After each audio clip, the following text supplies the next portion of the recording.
To another episode of my video podcast. My name is Cheryl, and this is Cappuccino Crafts, my little corner of YouTube and the general interwebs, where I talk about knitting and sometimes crochet. Those are my crafts, and also I like to talk about books I'm listening to on audio or reading. And movies and TV that I'm watching and enjoying, and other general life and chatty things that I want to share with you. Um, yes, so thank you so much for watching this video and choosing to spend a little bit of your time with me. I hope you enjoy it, and please sit down with a beverage of your choice, something delicious, I hope, and settle in, get your yarn, your hook, your needles, or maybe some fiber and a spindle, or a spinning wheel, whatever you need, and let's enjoy some crafty chat together. Um, I hope your week has gone well. This is another Monday. It is January 27th, 2020. And yeah, wow. Um, I'm making progress on my projects, and you will get to see them. Um, Also, I have been listening to one of the audiobooks that I kind of stalled out on. So I'm looking forward to talking to you about that. And Doctor Who, oh my. What an episode this week. Um, so yeah, it was a pretty good week. Um, so let's just get going with the crafts. Um, These are my socks. They are just stockinette vanilla with German short row heels. Right here, you can get a good look. German short row heel with a mini gusset adjustment because I need more room than a short row heel can give. And the mini gusset adjustment really does the trick. I got the instructions for the mini gusset from Nina Phillip, who is the knitting expat on YouTube, and she has a wonderful podcast, and she also has some great sock patterns, and every sock pattern that she sells includes a separate page of a PDF file of the mini gusset.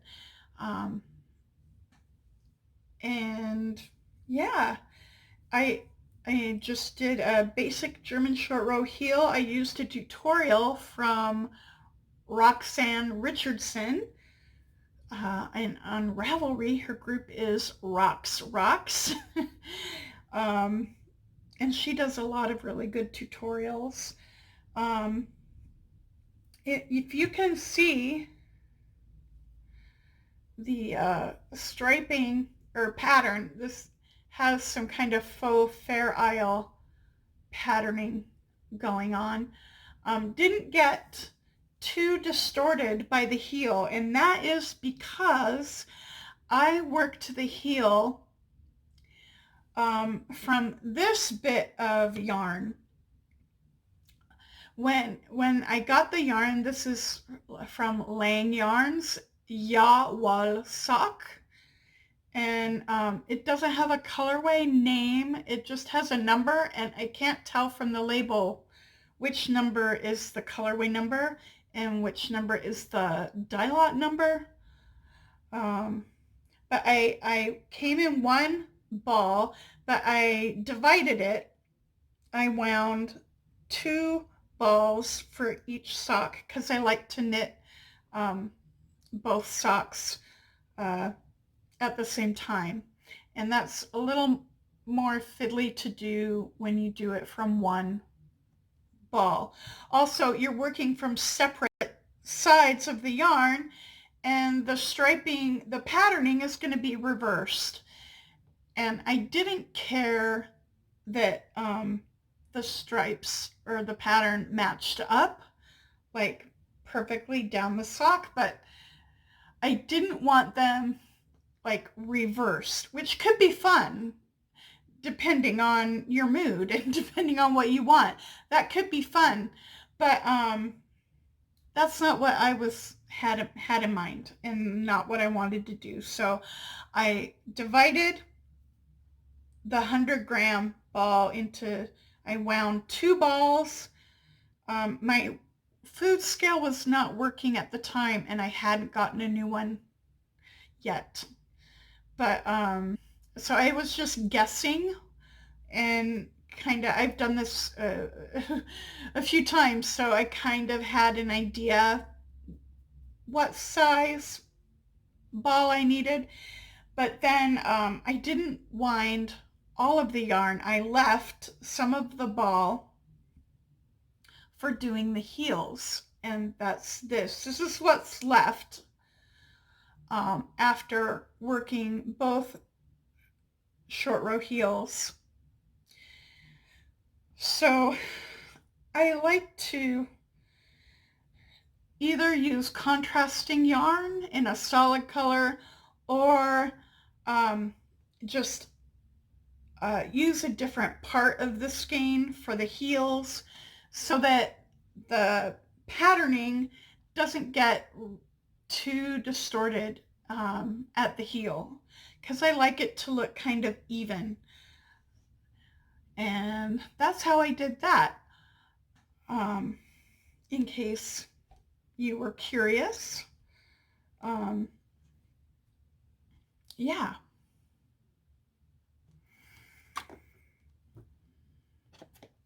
Right now, my socks are ready to start the toes. The foot length is where it needs to be to begin the toe. So that's the next step for those socks. They are nearly done. The toes go pretty fast. This is my progress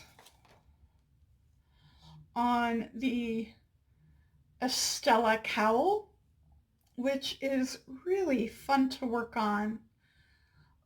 I love texture stitches and cables and lace. I love all those things. Yeah, those are my favorites in knitting. Textures and lace and cables. I love those. So this has a variety and includes all of them. There's the texture stitch, there's some cables, and there's a little bit of slightly lacy pattern. So it's got everything I love. I'm really enjoying it, and I love the yarn. This yarn is, let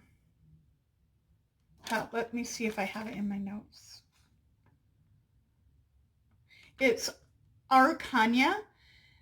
They're Huasco DK, and the colorway is Mockingbird Multi, which is also number 26. Number 26, Mockingbird Multi, is the colorway. It was a gift last year from my parents, and such a beautiful yarn. Really, really soft, but with a really good twist. It's got a lot of twist to it, and that makes the texture and the cables really good. Yeah. And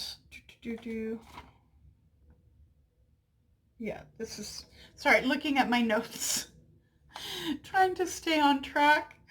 And I am quite far on this sleeve. This is the first sleeve of my favorite color cardigan, which is a free pattern from knitty.com, and I highly recommend it. I did, for my size and because of the gauge that I was getting with this yarn, have to make a lot of modifications. All those modifications, I put very detailed notes on my project page for this project. So if you want to look into the modifications that I made and some of the process that I went through for this project, you can read those notes there. I hope that's helpful if that's interesting to you, and if you maybe are considering this pattern, and if you also have sizing that you end up modifying patterns. Nobody is a standard size. No one. So that's the beautiful thing about knitting or sewing or crocheting your own garments. You get to custom tailor to your non-standard body. Whatever. Yeah. So that's wonderful.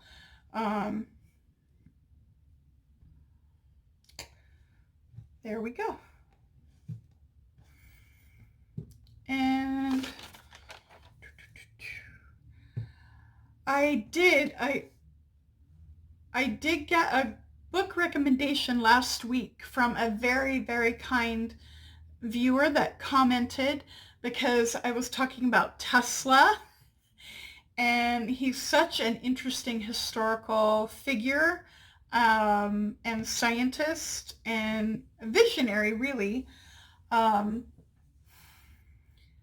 So she recommended a biography. So this is nonfiction about him. And she recommended the biography Wizard, The Life and Times of Nikola Tesla, Biography of a Genius. And it is available on Audible if you use Audible. I actually looked it up and found out that it was already in my library. I had already gotten it in my library and forgot that I had it, and I had not read it yet. I haven't started it either, but hopefully soon. But yay! It might be in your local library, or maybe in a bookstore, or wherever you like to order your books online. Yeah, and speaking of reading and Audible, I resumed listening to an audiobook that I kind of got stalled out on months ago. I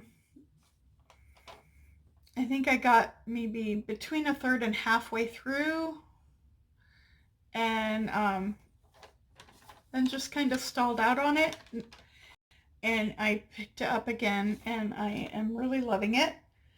The book is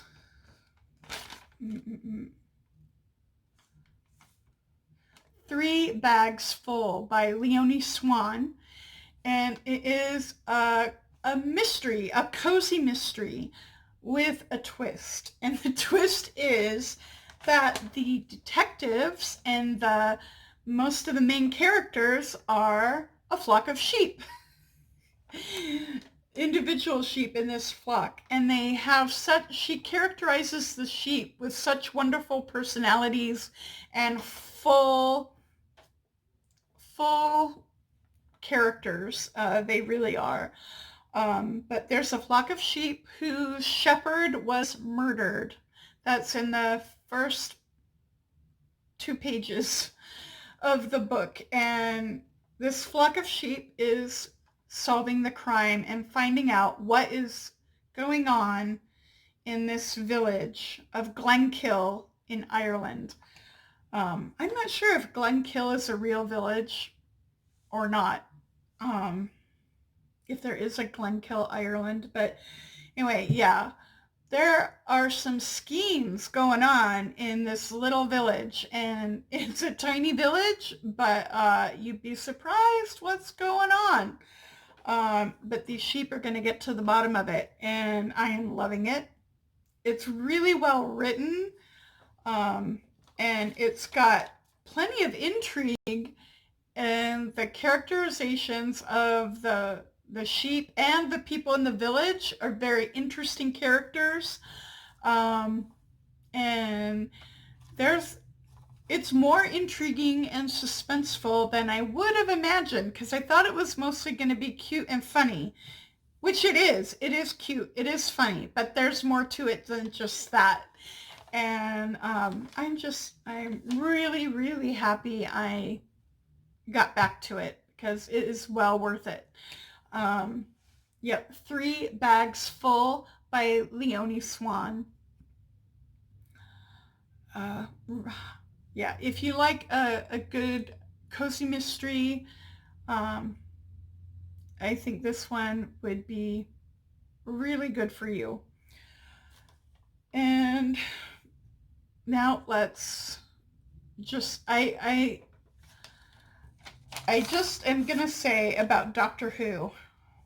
This last episode blew my mind in a very good way. I'm not going to give any spoilers. I'm not going to talk about the details. I am just going to say, wow, what an episode. I loved it so, so much. Yeah, and I just feel like in this series, well, with one exception, the episode Orphan 55 is the exception. But I feel like Series 12, Doctor Who is really so much fun again, and getting really, really good. I haven't been loving it in the last few series as much as I had loved it in my favorite years. But I feel like this is really really coming back to being so much of what I love about Doctor Who. Yeah. So and this was a really mind-bendy, twisty, and surprising episode. So if you have kind of fallen off Doctor Who, if you used to like it and you've kind of fallen away from it, I hope that you come back to it and give it another chance. Yeah. That's what I'm going to say about that. Yeah, how was your week? How are you and your family doing? And how are your projects going? What are you working on? I'd love to chat with you in the comments and hear about what's going on with you and your projects. And are you a Doctor Who fan? Or are you a fan of another show? Um, and what are you enjoying reading and watching?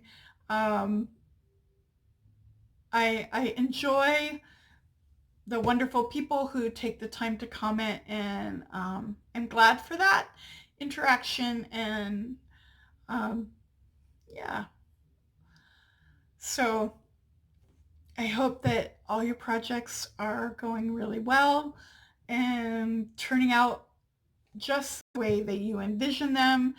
I hope that your family and you are well and have a good week. And thank you for watching to the end of the episode, and see you later.